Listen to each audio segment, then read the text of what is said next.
Thank you very much. Thank you very much. It's an absolute pleasure to be with you, everyone. I'm certainly looking forward to sharing this with you.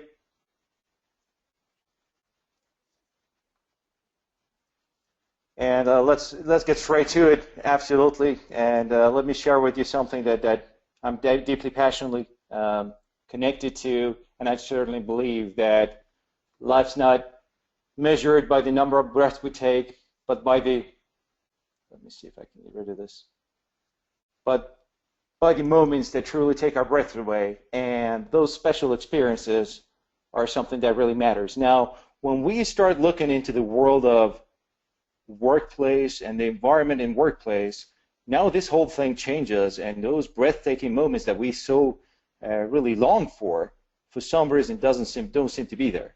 So when we look at that here, with only really 13% of people globally engaged at what they do at work, according to Gallup, those moments, again, they don't seem to be happening at work. Now before we go into the whole theory and everything else of the servicizer mindset, let me share with you some other stats that is quite mind-boggling, really.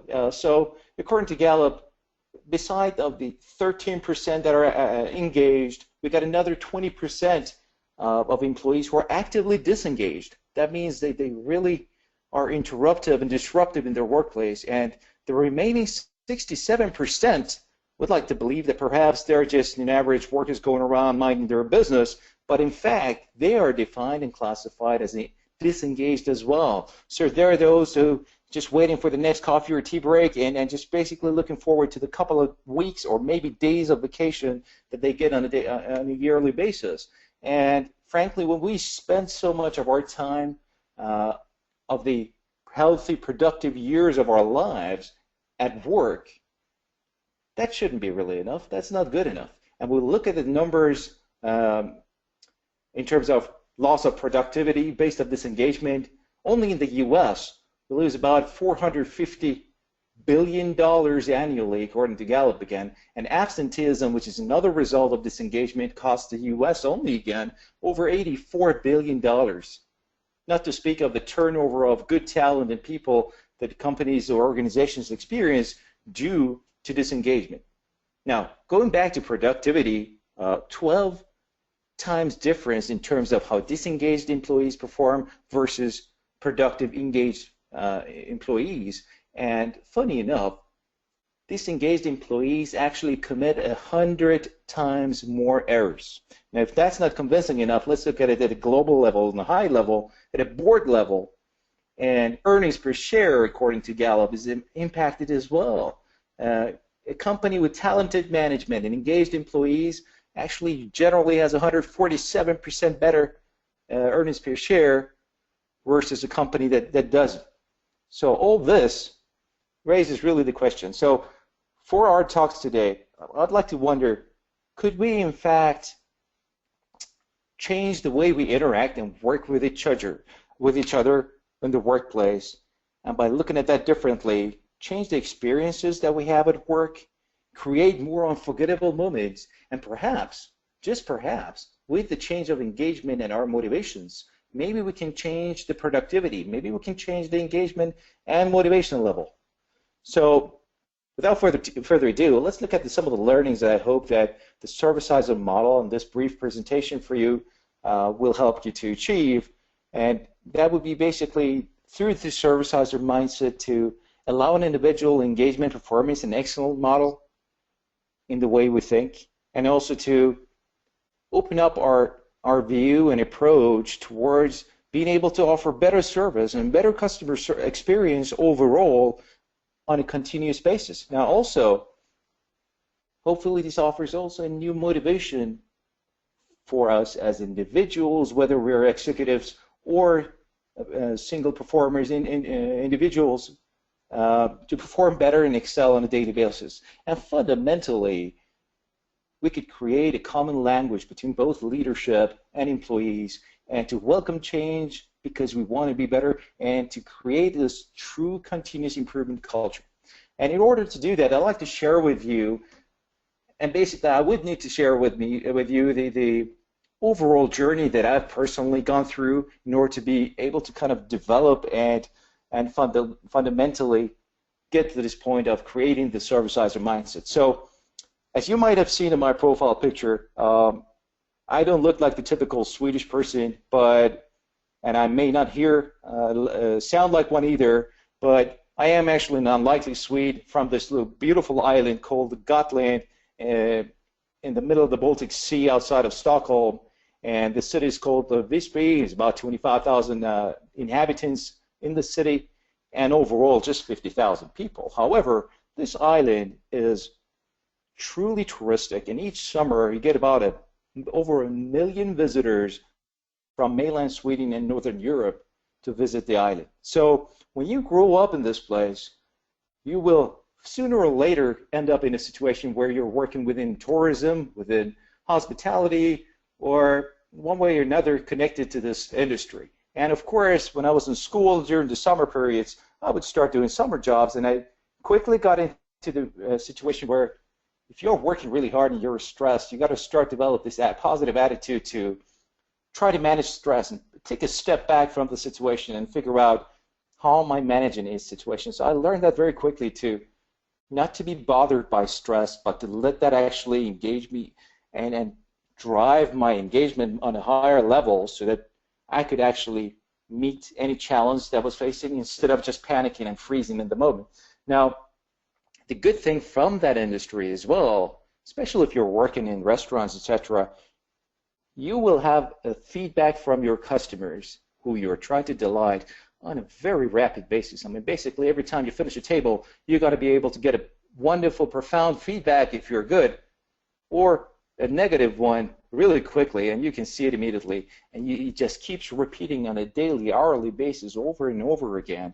And if you have a mindset and you have a view and obsession about the fact of how you deliver service and how you try to delight your customers, there is a lot to be learned in those situations. Now, I experienced also a few small incidents when I was that young in those environments, and one of them was when a few middle-aged ladies walked into the restaurant in the middle of the day, ordered a few drinks. I was about to serve the drinks on a tray, and these glasses were really tall and heavy. And I was standing behind one of the ladies, next to one of the ladies, trying to serve the drink, and one of these glasses started kind of shaking back and forth. I had another glass in my hand, and I realized, oh no, this glass is going down, and it's going to pour all over this lady. And it actually did. And the entire glass really just poured all over this poor lady.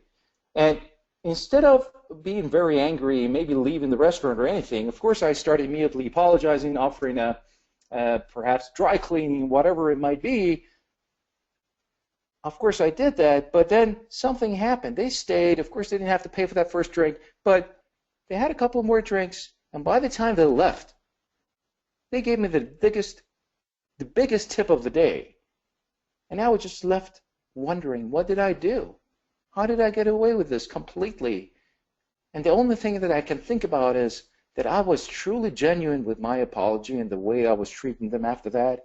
And I think they could feel that sincere willingness to delight them in the best possible way.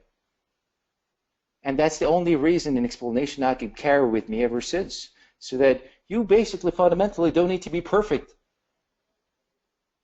if you show that authentic desire and genuine willingness to go that extra mile and to delight your customers at each time. And then another experience I had was that even though you are obsessed about, as an individual, about delighting all your customers, you can't just turn back towards your organization and say, this is what I expect, and expect everybody to follow. Because if the culture is not there, and which is what happened to me here, we had a wonderful chef who taught me a lot of things, but he also had a temper, as many chefs do, of course, and he basically, started chasing me through the kitchen, into the restaurant, through the whole restaurant, into the street with a knife, shouting, "Why are you bringing back this fish for the third time? Just give it back to the customer."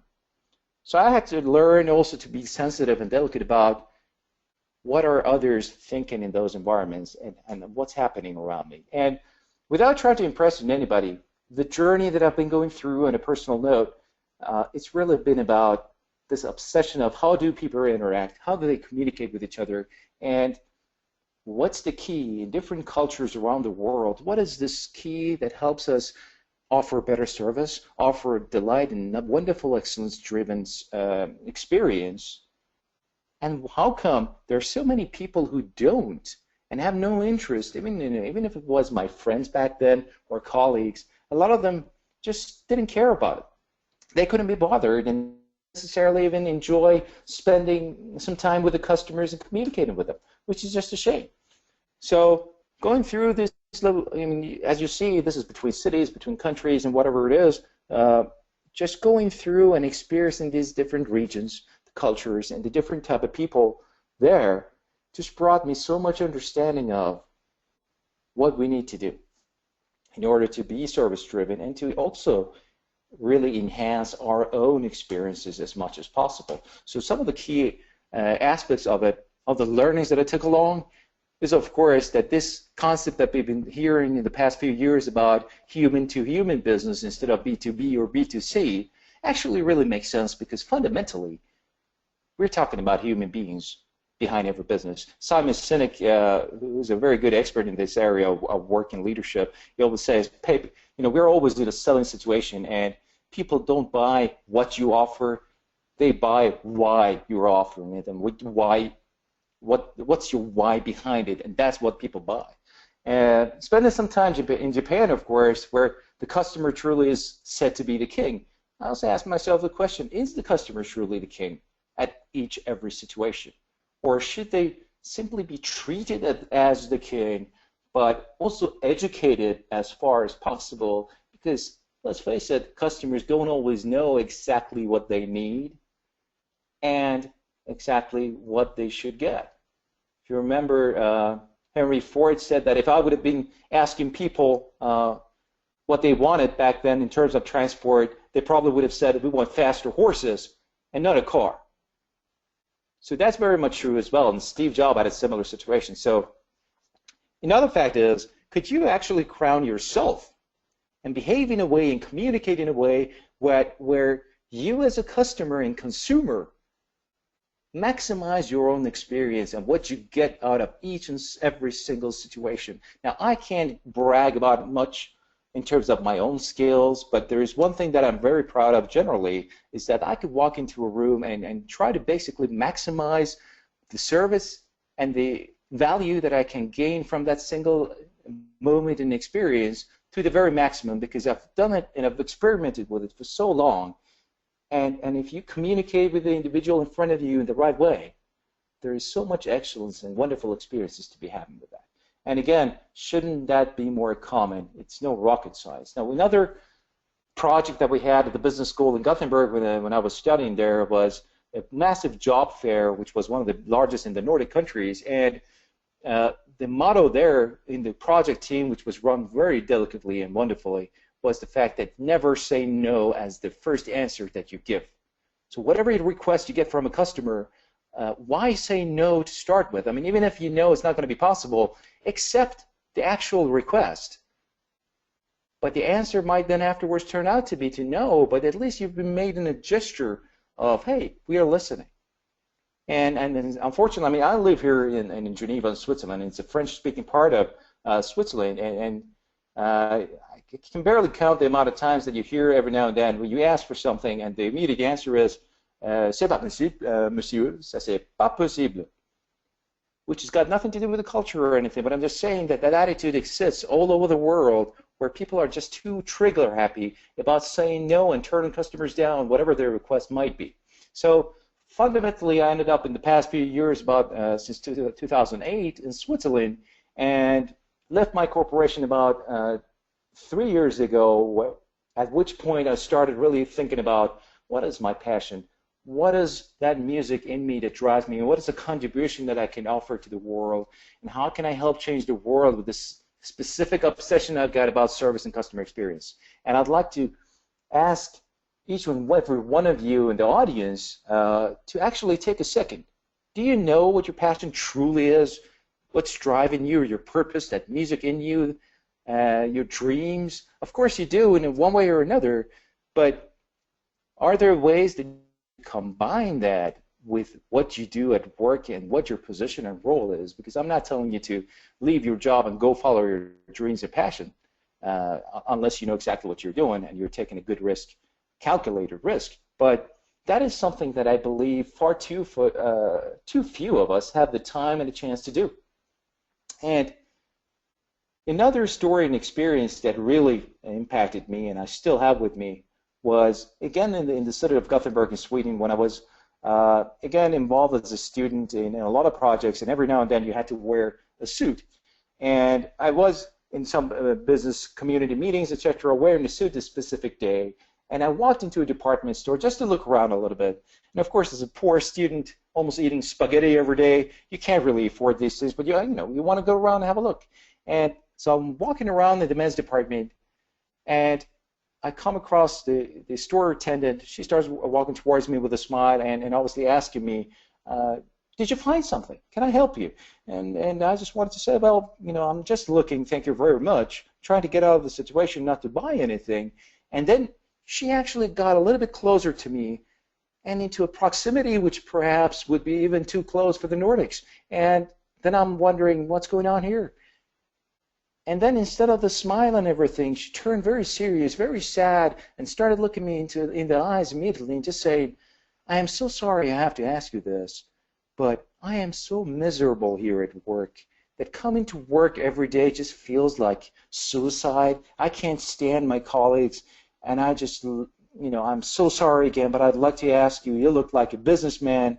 Would you possibly be able to offer me another job around here or something like that? And I was crushed to hear it. I mean, it was just so saddening, so shocking, and especially knowing that I'm just a poor student. What am I going to do for you? But what I did, obviously, was to remember that I'd seen a note about another boutique nearby wanting some staff, so I mentioned that to her. But two things are clear. She would not be the first person to be in that situation if you look at the engagement numbers. And secondly, if that was today and not 15, 16 years ago, I would have been able to actually help her out. And that makes me, of course, feel a little bit fulfilled for the moment. So what's the solution? What is at least one way to approach this in terms of trying to solve and trying to get better with this? So delighting customers is, of course, no rocket science. But how about we look at the best practices in the business world, in the corporate world. We use the practices of how we deliver service, how we have a customer-centric approach as a whole in the excellence-driven corporations. We take those best practices, combine it with our individual performance levels and motivations, and maybe, just maybe, we could start improving individual and team engagement. Maybe we could improve continuous improvement, the willingness to change performance overall, and maybe even, fundamentally, our happiness. So what I did along the journey then, I started looking around for finding a suitable solution that would connect with people and resonate with them in a way that they could take it on, but that it wouldn't be really on a emotional and motivational basis, but would have some tools within it so that you could actually apply it on a personal development basis and to excel and deliver both better service and to feel more engaged and fulfilled. So I started investigating customer experience, which was closest to me. And then I automatically got into the service experience aspect of things, which automatically takes you back to the employee experience. Now, the people in your organization are the ones who deliver the wonderful service. And I really like the fact when we hear some leaders out there saying that our people is what matters most to us, and then as a second note is our customers. So people are especially important. And in fact, I had an experience with a European president of a massive global chemical company telling me the story of visiting a key account customer, a multi-million-dollar business, visiting them together with a group CEO who at the time was visiting. And they were sitting with this key account customer, and he was really complaining about the behavior, about specific behaviors, and just generally complaining about the employees of this chemical company, who basically hadn't done anything wrong, but the customer was just really angry. And the CEO suddenly stopped the conversation and explained to the customer, with all due respect, we absolutely appreciate your business, and we're going to fix things so that the business is smooth. But in our organization, our people come first, and so please stop those personal attacks on my employees. That's what matters to me. And that company is actually family-owned fundamentally, which makes it even more wonderful to hear that.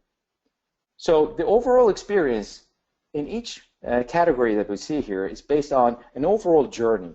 And the overall journey from point A to B, from the very beginning when they perhaps start looking at your website and your internet site, start looking at your products and what they have, what you're offering, from the moment they go to the sales and start talking to sales, or perhaps the after-sales services or your finance department, that journey has the specific touch points which matter a lot. So at each of these touch points, the customer could either be delighted or they could have a bad experience which really ruins almost everything.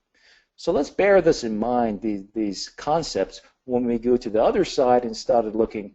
Where I also started studying was, how about looking inside the intrinsic values that we have in our personalities, and what are the things that we truly can control?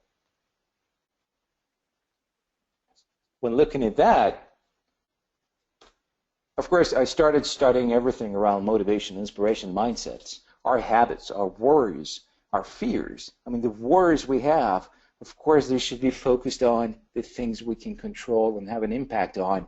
There is no point to go around and worrying about Donald Trump becoming the president, maybe. What are you going to do about it unless you're extremely influential? So things that we could control, our positivity, our attention to excellence, and then the focus we have on things. And the smile factor that I like to mention here as well is something, it's an experiment that I typically do myself. Every new city that I go to, I walk around, coming out of the train station or airport or whatever it may be, I look around people and I try to get eye contact with people with a brief smile on my face, just to see if they recognize my existence and perhaps even smile back. Just that recognition. And you have to believe me when I say that each different city I go to, that level of reciprocation of that smile is so different. And that's amazing. Another thing I'd like to talk about is also the difference between motivation and inspiration.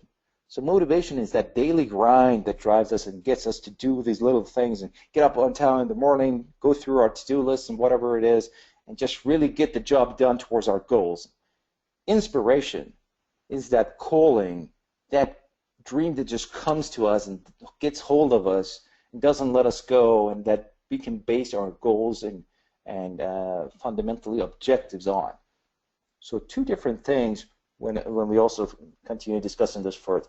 So from these went into the very latest topics where also in the business world we're starting to hear more and more about, which is of course mindfulness as one of them, which is a state of active open attention on the present, or simply being able to be still and really focus and concentrate on what you're doing. Also the emotional intelligence aspect of things. Daniel Goleman, decades ago, he wrote his wonderful book of Emotional Intelligence, and it's truly the ability to identify and manage our own emotions, but also to be able to perceive and at the next step influence the emotions of others. And I'm lecturing in leadership every now and then, and when you look at the theories within leadership, it's only in the past years that we've started seeing emotion and emotional intelligence as one of the key factors in the elements of leadership. And when you look at theories within customer experience, you see that emotions is actually one of the top topics of this year, and it's really hot out there in terms of what are the emotions. Because even if you're trying to be perfect and you deliver a seamless experience, if it doesn't feel authentic and those emotions don't connect with that experience, you're not going to be able to connect in the right way. And then we got the law of attraction, which basically tells you, what can you do to get into the state of flow. So the power of intention, basically focus on the positive versus the negative to be able to experience better and better experiences Again, those breathtaking moments. So I studied all this and started connecting one or two together. And the fundamental key that connected the entire time was generally our thoughts. Everything starts with a thought. Every great idea out there, every invention we've seen always happened twice. First of all in a thought, and then it became an idea that started transforming into reality. So the importance of our thoughts is absolutely essential. And this quote, "We become what we think about all day long," has been said in so many different ways. And Earl Nightingale calls it the strangest secret that we don't talk about really. The fact that what we really think about, because we can't really have our focus on so much else as human beings, we can only focus on one thing at a time, right? So we become what we think about, and if we think it that way, our thoughts connect to our emotions and moods, which in turn connect to all the interactions we have with our surrounding, be it with people and the environment and whatever it may be, and fundamentally they turn and translate into experiences. Now, what I would like you all to for a second try to do is to consider these interactions as exchange of services. So let's try to redefine service a little bit and how we look at service, and consider these interactions exchanges of products, services, favors, and whatever it is, and let's call them all globally as exchanges of services. And that would basically give us a world of everybody instantaneously being customers and suppliers at the same time. So interactions of customers all around in one way or another. So let's bear that in mind and think about this quote, which fundamentally really connects with me at all times. And I've heard it from Dr. Wayne Dyer, but I know that he didn't have the source of it either. But when we change the way we look at things, the things we look at change. And if we go back here, if we change the way we look at these interactions which connect to our emotions, our thoughts, and our reactions to them, and of course fundamentally our experiences, if we change the way we look at them,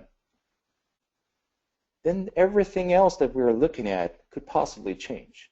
So with that, let us briefly have a look at the servicizing model. Of course, we're not going to go into the detail of everything with the short of time we have, but fundamentally what we do is that we bring in the concept from the best practices of the business, consider the entire employee journey, the entire customer experience journey, be it with internal and external stakeholders, our definition of service, as we said, those interactions that we have with our immediate environment constantly on a daily basis. And you answer me this question: if we improve those services, those interactions to a level of our very best performance in order and with the specific intention to delight and drive excellence and to do the very best that we can do, wouldn't that drive engagement within us? Wouldn't that help us be more motivated? Wouldn't that improve our performance and fundamentally the excellence that we have? In theory, it could. Now, there's a little challenge here, what we have categorized as customer offenders and customer defenders. And we're just about to go into that. And what you see on the bottom left and right here, the circle of service is basically a tool that we have where you define in a very simple way each and every step you have in your immediate environment so that you can redefine and reevaluate those relationships. And on the right side, we got the priority grid, which shows us and splits it up, again, in a very simple way in how we'd like to prioritize between these interactions and which ones would we really like to pursue, because you can't do everything. You'd be totally overloaded. But if you pick the right ones with the right priority, you can have an amazing impact on your environment. And in terms of customers, it's a good, interesting question to ask also. Do you consider somebody like your boss your customer? I ask that a lot, and often I get, well, not really. It's just an annoying person. But if we truly do that, then those relationships could really start changing. So customer offenders Basically, they're the typical 20% that we were talking about of the actively disengaged people who, overall, they just don't want to be at work, and they do everything possible to complain, everything possible to be impossible, and don't care at all about how they are treating their colleagues and their customers. And that could also apply to our individual daily lives as human beings. Now, what we generally tell the leaders, of course, is to at least, whatever you do, start doing the 5 rights, and which is hire the right people, train them in the right way, and make sure you're teaming up in the right way, and you treat them right, and reward them in the right way as well. Give me a second, please, to see if I got a context here. All right, and then we got this. I'd like to read for you actually a brief poem, so bear with me for a second, and let me read you this because it really connects to our perception on things and the way we look at things, and sometimes how wrong we could be in our perceptions about things. So if you just bear with me for a second, I'm going to read you the Cookie Thief poem, which is written by a lady called Valerie Cox. So here we go. A woman was waiting at an airport one night with several long hours before her flight. She hunted for a book in the airport shops, bought a bag of cookies, and found a place to drop. She was engrossed in her book, but happened to see that the man sitting beside her, as bold as he could be, grabbed a cookie or two from the bag in between, which she tried to ignore to avoid a scene. So she munched the cookies and watched the clock as the gutsy cookie thief diminished her stock. She was getting more irritated as the minutes ticked by, thinking, if I wasn't so nice, I would blacken his eye. With each cookie she took, he took one too. When only one was left, she wondered what he would do. With a smile on his face and a nervous laugh, he took the last cookie and broke it in half. He offered her half, and he ate the other. And she snatched it from him and thought, oh, brother, this guy has some nerve, and he's also rude. Why, he didn't even show any gratitude. So she'd never known when she'd been so galled, and sighed with relief when her flight was cold. She gathered her belongings and headed to the gate, refusing to look back at the thieving ingrate. She boarded the plane and sank in her seat. Then she sought her book, which was almost complete. As she reached in her baggage, she gasped with surprise. There was her bag of cookies in front of her eyes. If mine are here, she moaned in despair, the others were his, and he tried to share. Too late to apologize, she realized with grief that she was the rude one, the ingrate, the thief. So I really appreciate this poem because it really shows that, admit to yourselves in the audience, please, everybody, we've all been in that situation where we feel that we are absolutely right about one thing, and then it turns out that, oh, we were so wrong. So, from a poem, let's go back to some statistics again and quickly look at these. We've already talked about the disengagement levels. 80% of companies say that they offer a company in a specific survey. They surveyed their specific customers, and only 8% of the customers said, yeah, okay, they offer pretty good service, which is 10 times less. 70% of all purchasing experiences are based on how customers feel. And still, we don't seem to be able to pay enough attention to that. And while 55% of all customers would be ready to pay more for a better service, most of the customers who are not happy, they will just leave and they won't let you know. They'll just disappear forever. How about that?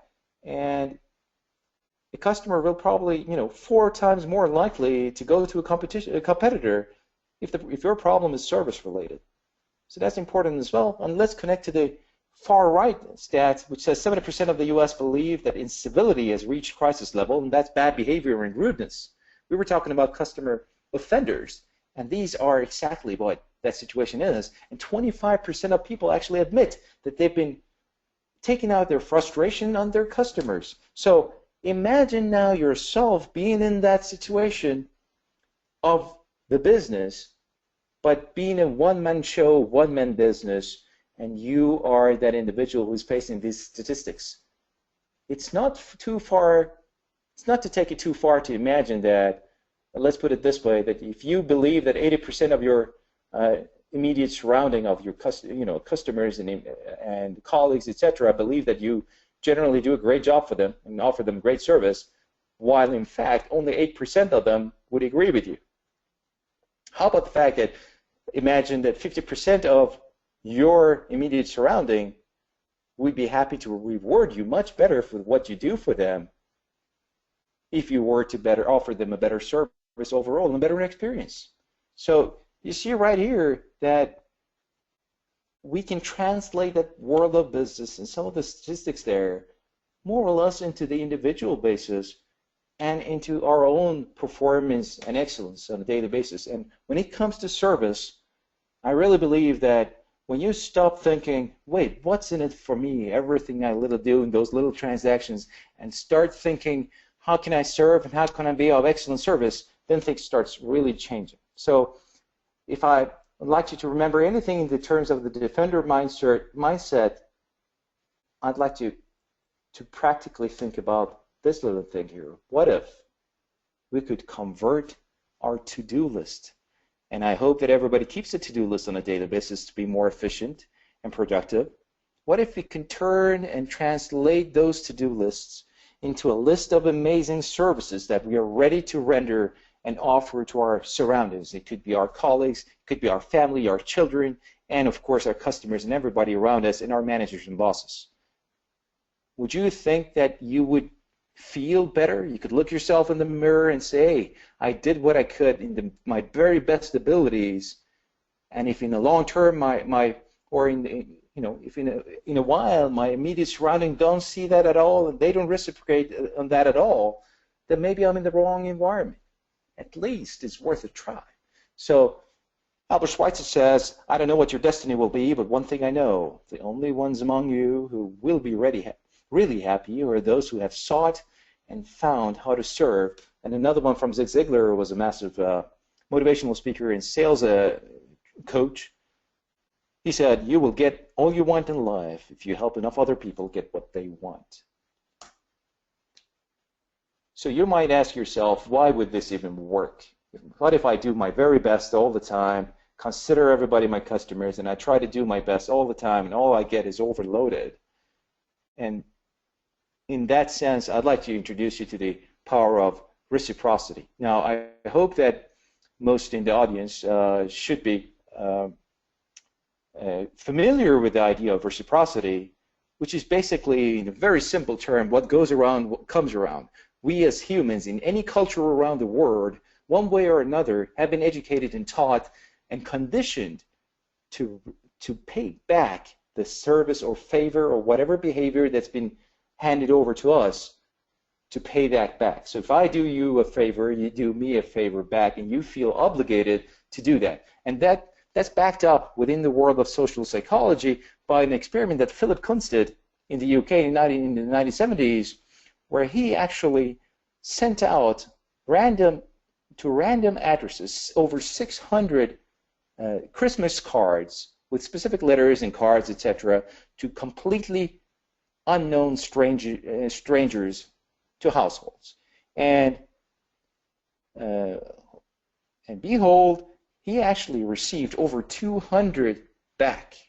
And he tried that over a couple of years, and finally he stopped doing that. And for years after, to his amazement, he was still getting these cards back from a lot of the addresses, even though he wasn't sending anything. He was getting full letters, pictures from families, etc., etc. So that power of reciprocity is always there with different ways of experiments, and then people really connect with that. And if you'd like to read more about that, I would definitely recommend you to look up Professor Dr. Robert Cialdini in the U.S., who is a very competent expert in the area. So another little thing here, we live in deeds, not years, in thoughts, not breaths, in feelings, not in figures on a dial. We should count time by heart throbs, and fundamentally, he most lives, who thinks most, feels the noblest, and acts the best. So what if we can increase our excellence to that level? What if we can have a servicizer mindset? Everything around us, instead of a focus on, because imagine this, if you are focusing on servicizing and serving others and helping others, helping them achieve what they're after, not expecting anything back from specific individuals, but you'll be getting so much back. And let's not even go into the topics of all the positive chemicals that our brain produces every time we help others and feel better about that. So fundamentally, I really believe that we can individually get more engaged, perform better, and have better excellence. We can here see a whole different approach that automatically connects to the world of service and customer experience. And once we try to implement this on a cultural level within organizations, it really helps both leadership and employees to have this common language. And that's very, very powerful when applied in the right way. So with that, I'd like to thank you very much for having listened into this. And I definitely would like to say, engage the world with a service-sized mindset, delight and excel as an invaluable asset. Thank you very much. And Ali, please feel free to start up with the questions. Thank you very much, Mr. Behesht, for a very, very intriguing presentation. Folks, it's time to now engage back and ask the questions. So if you have any questions, you could either put it in the question box, or you could equally raise your hand if you want to speak directly with Mr. Max Behesht. Let me go to the question box. There's already a couple of them, being the first one from Mr. Mahmoud Sharaf. It's a question comment that engagement of our staff to perform in an excellent way should be from values they believe or the policy and procedures we ask them to follow. Yes, I agree with that. Now, that's why this whole thing is an interesting aspect of looking different at things, because generally what we expect of our employees and what we direct them to do, that's perfectly fine, and that's based in the normal standard training and expectations we have on our employees. And on the other hand, we only get as much as their motivations, or perhaps management by force or whatever it might be. We only get as much as they are engaged enough to do. And what if we could actually help them get into their own minds and mindsets and help them help themselves be fully engaged on a whole new level? And that's why we see all these numbers and losses due to productivity loss and everything, because the engagement level is not there. And all the normal efforts within management that we've seen so far hasn't really, unfortunately, helped, because the numbers are the numbers. 13% only engaged, and we're missing out of a lot of productivity. But I agree with you in terms of being in a management position and a situation, the corporate values and norms, of course, they are there to be followed, certainly. Thank you very much. We have another one. How do businesses and management best adapt to and benefit from the servicizer mindset? Good question as well. I like to say that it really starts when we start talking to our top management, because it has to be the leadership who really adopts this and embraces this to offer this mindset as basically a gift to the employees in order for them. Connects a little bit to the previous connection as well, because generally when we train people, when we train employees, we offer them a set of tools of standard procedure. This is what you should do. This is the way you should answer the phone if it's a service environment. This is what I want you to do in terms of our procedures. This is what you got to do. And in this case specifically, we're trying to really go the other way around and connect to the individual, and for them to really have and build up that passion. Again, we are constantly selling, and who are our biggest representatives if not our employees? And if they truly connect to us because of that, then we're going to have a much better, successful business culture as a whole, where we can trust our employees to go out there and be the true ambassadors that we want them to be for us. Okay, we have another one from Mr. Neville Gaunt. The question is, essentially, who is responsible for employee engagement? If it is always a leader, When will the employee grow? I think that's. I absolutely adore that question. You're absolutely right. The leader is there to embrace and welcome that by doing the right things. If you remember, we talked about, team people up right, treat them right, reward them right.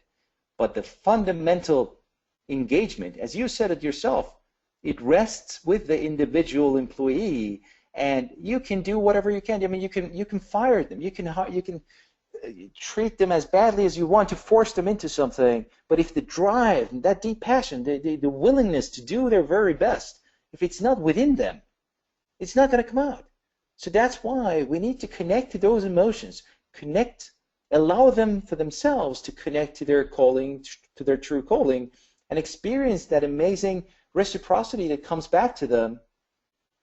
Because if they start behaving in a different way with you, seeing you as the leader, as a true customer of them as well, things are going to change. So absolutely right. That responsibility is nothing you can force, but you have to awaken that emotion and feeling within each individual employee. So the leadership has to understand and appreciate that, and they can only enable that environment for the employees.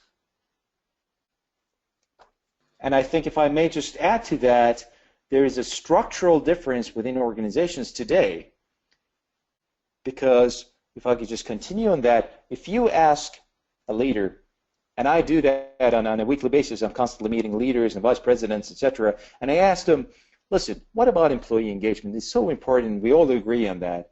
And the answer is generally, well, Max, for sure, we follow up on an engagement on a quarterly basis, or at least twice a year. We measure it, and we follow up on that and say, okay, how do you follow up? Well, HR usually identifies a few things that we have to improve, and then we generate a few HR projects, and some of them turns into perhaps, let's take it very simple, we offer afternoon coffee for free, or some apples, some trip, a weekend trip somewhere, or whatever it might be, and basically we'll wait and see what happens the next time around.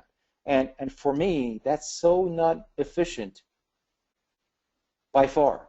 We need to change that, and the role of HR, you have a lot of talented people, amazing people within the world of HR, but they are, in many organizations, so disconnected with the core of the business that if you ask a lot of HR people today, unfortunately, a lot of them won't be able to really explain the experience of the fundamental end customers.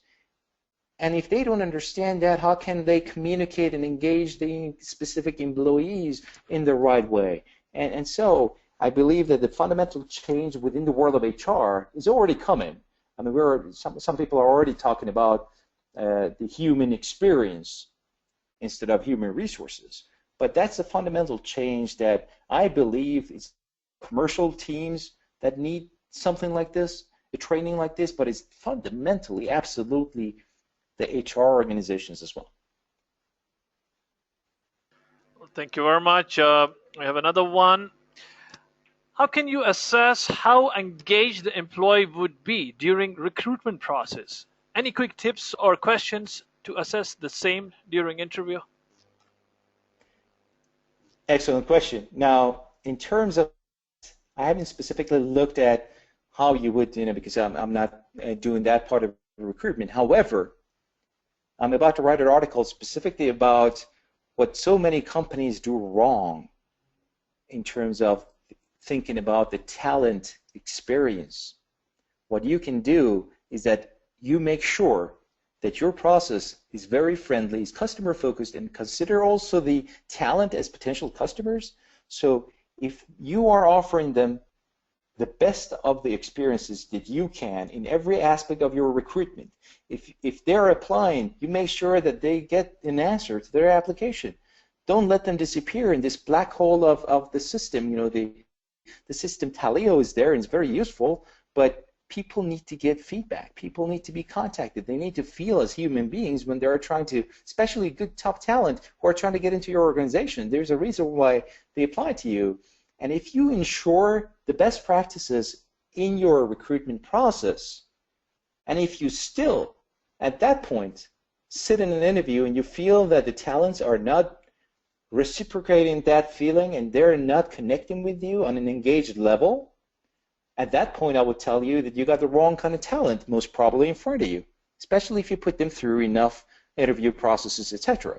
So I think there's also a massive improvement needed in the entire processes of recruitment, and that's where we could really do in terms of engagement and try to see whether they are trying to be authentic in the way that are approaching you. Okay, thank you very much. And we have one last question. How do you see the overall engagement, disengagement develop in the coming years? Another good question, of course. We have to be aware that on a global level, the world is changing, and I'm sure all of us have read some articles about the generation of millennials coming up, people who were born in, between say 1980 and 2000, and by 2020 we're going to have basically 75% of the global workforce being millennials. Now they have other requirements of their workplace. They want to feel more engaged, they want to feel more fulfilled and have a purpose in what they do, and they want to have this flexibility at work as well, why they have a chance to connect to their friends and family. And that lack of attention perhaps sometimes is perceived as disengagement by a lot of organizations, while if you are able to engage them on the right way, you will be able to get a wonderful productivity from them. So one thing is the emergence of really the dominant force of being millennials, which might not at all be a bad thing because a lot of people are scared of it, but they just have to adapt in the right way. And at the same time, we've seen a dramatic change in the world of the job markets globally. And we see that ever since the crisis in 2008, the world has truly changed in terms of short-term jobs. This whole concept of gigonomics, where people just jump between projects and really can't have that job security that we used to see and hear back in the days, and especially multinationals. I mean, look at Japan, has been changing a lot dramatically as well. This whole concept of lifetime employment doesn't barely applies anymore. So what can leaders and organizations do to try to still maintain that engagement? And one of the things they can do is that if you have an employee who's even just there for 3 months, and that employee on his own right is an engaged, excellence-focused, and service-minded person who knows that no matter which project they're doing, they're going to be loyal to the stakeholders, they're going to perform at their very best, and they're going to leave and deliver the project at their very top. If they can't do that, then it doesn't matter.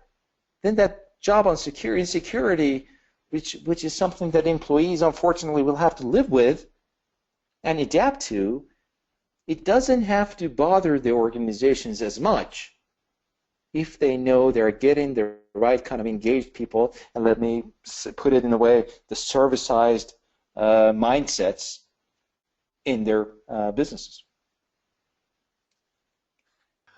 Well, thank you very much. That really brings us towards the end of the webinar. Any concluding remarks that you would like to give, Mr. Behesht, before we dismiss out?